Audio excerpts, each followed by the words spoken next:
अब का कोई हो ए बारे के तो ब्यास भोज बड़े सोचे हमनी के गावे के मन नहीं थे को हमनी में ना जहां जैसन तहां कैसन ना करे तो मरद कोई लेकिन वे कोई बहुत प्यारे जानता है हां वो है हां तो करा जो को निकल हथियार में देखता तारा ठीक है एथी आ तारा ये ठीक है हां ये ठीक है बस एकरा बाद कुछ जानत नहीं खोसा हमनी के तलवार में दुनी और धार बा है ना हूं चली तो खतरा करी है ना हूं चली तो खतरा करी हां सता साचो बुझाई ना अरे बाप बाप जाने पुदीना में चटनी खराब हां पुदीना ले लो पुदीना वो चटनी खराब हो गई वो खत्म एगो 5 रुपया पुदीना ये सोने तना पुदीना खइले सब खत्म ले लो पुदीना ये हसीना हां ले लो आओ तथा भैया हो क्या बोल करो पुदीना का निकाल माल खावत अंदर हे भगवान हे भाई रे दुनी ए भी गंगा का कहल बड़ा हमनी में देश रही थे सब होइसन लोग करावत इलू निकल ले ऐसे कहे का बाबू रे भक्त हनुमानी से पहले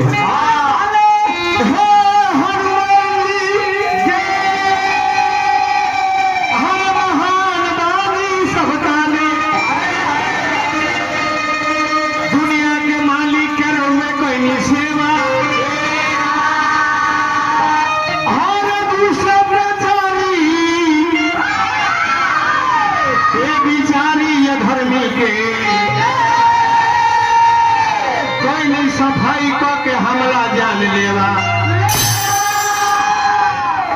जो के समुद्र पार बिहनी बगियाउला आम फल अमृत बिगनी कलजुग के मेवा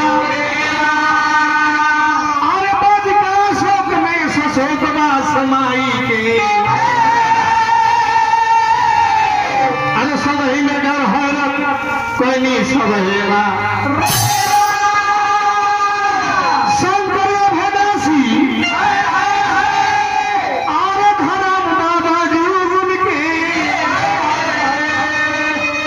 उन्हीं के ग्रामांश के हैरौआ देवा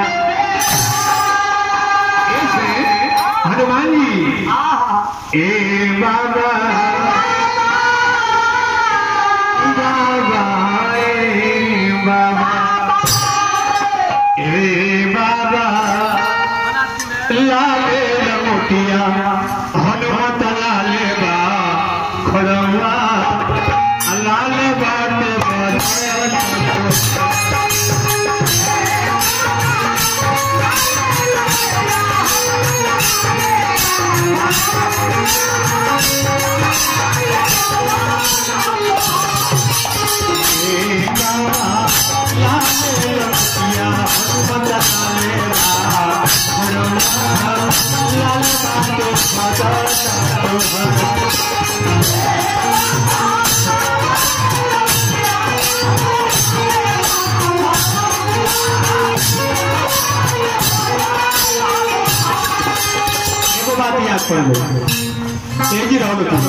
हनुमान जी आ गए लंका से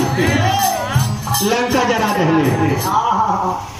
समुद्र का तट पर सब लोग चल गई पुल बना गई लड़ाई होखे का देरा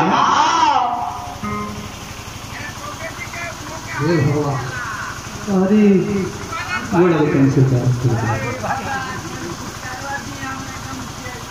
अच्छा रोकिए पहले बात सुनते हैं सब लोग पुल बना गई विभीषण जी कहले सरकार अगर एगो दूत भेज के अभियो चाहता जो पूछ लिया जाए कुछ लोग मान जाए तो ठीक है मान जाए तो बढ़िया रहा अंगद चल गया कहले जी चाचा चाचा कौन चाचा हनुमान जी के कहले चाचा चाचा बाबूजी हमार मानी रहले चाचा शिवरी मारे एक समय से तू हमर चाचा हुआ हमारा को आशीर्वाद का जो बढ़िया से भतीजा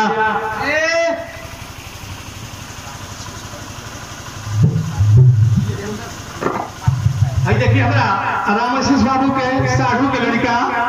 सुरेंद्र सिंह मास्टर साहब की तरफ से बहुत बहुत रुपया पुरस्कार मिलल पावला बतानी ए भी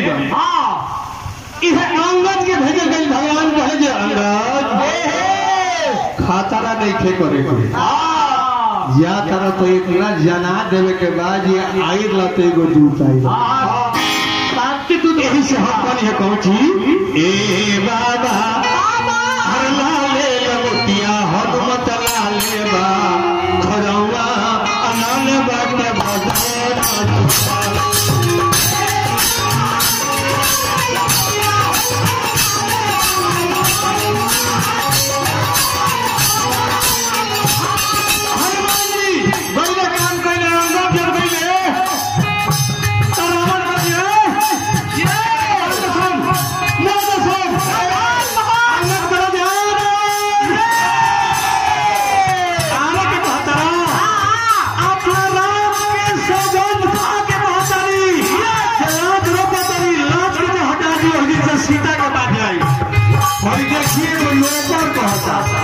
बोल बताऊं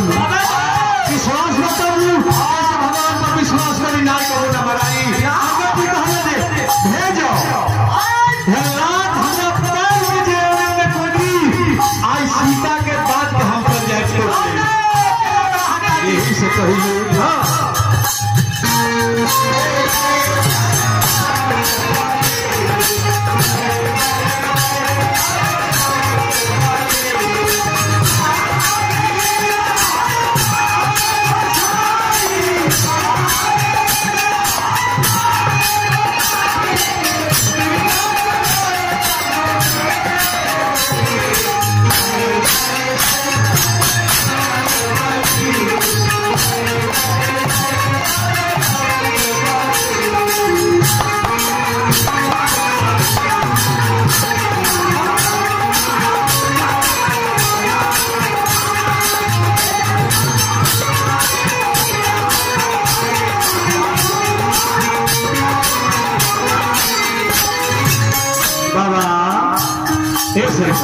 हम सुन ले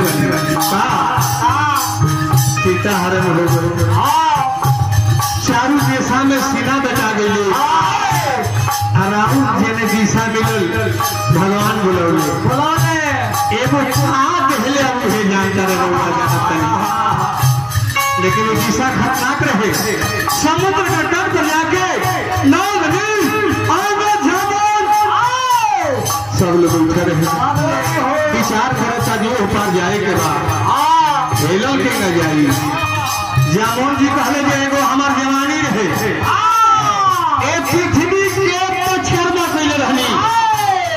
लेकिन हम बूढ़ा हो गइल बनी ए विषय में बोलब ना माने आपन सब लोग पछे जीवन हनुमान जी बैठल ने एगो पहाड़ के कंदरा में बाबू हो जी जामुन जी कहले जे मारुति नंदन कहने वाले हनुमान जी के आबला के बचपना के कथा जामुन जी सुनौले हनुमान जी के जहिया पर्वत के समान हो गई तो एगो बड़ा बढ़िया काम हनुमान जी कहनी भक्त कहले का छन में बाबा समुद्र के लोढ़नी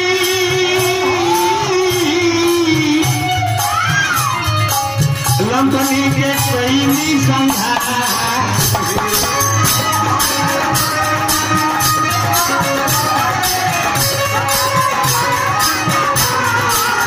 छन में बाबा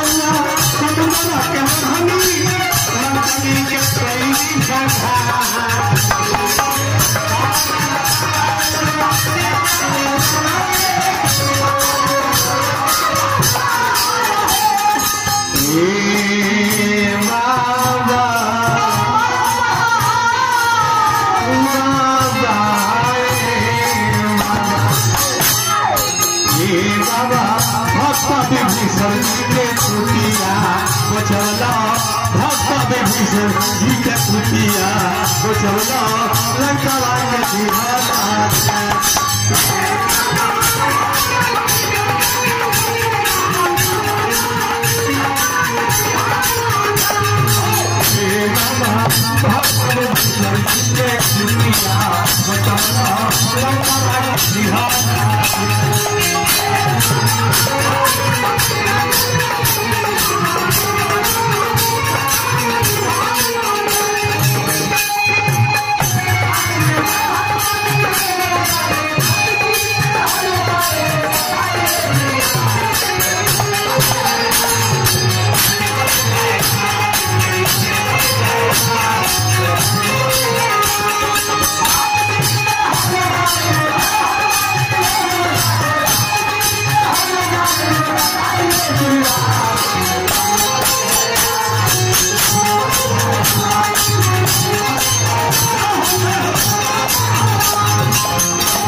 आई देखिए हमारा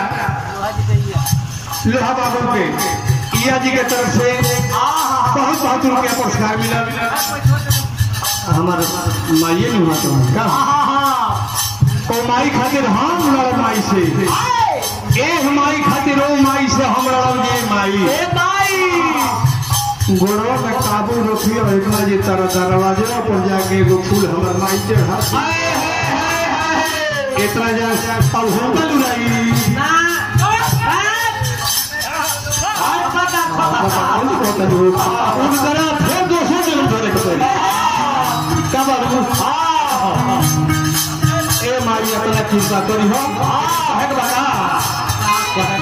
और जी हमार बाटे कोई हमारा जिया बर्बाद करी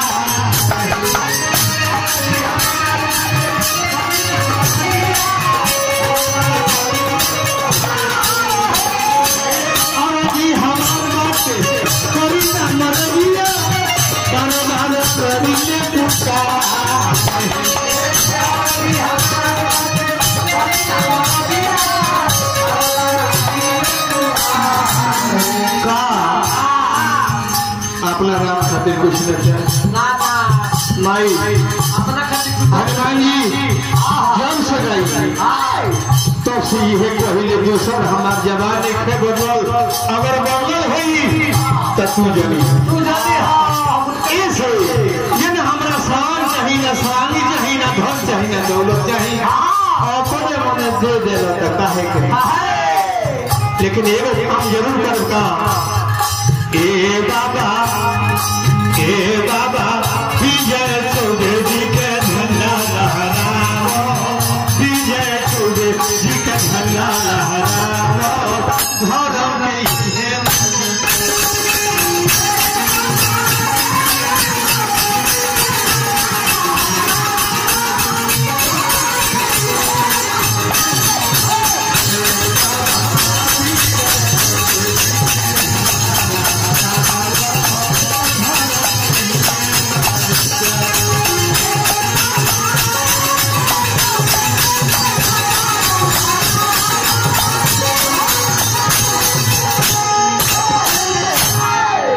एक बार ना हो मान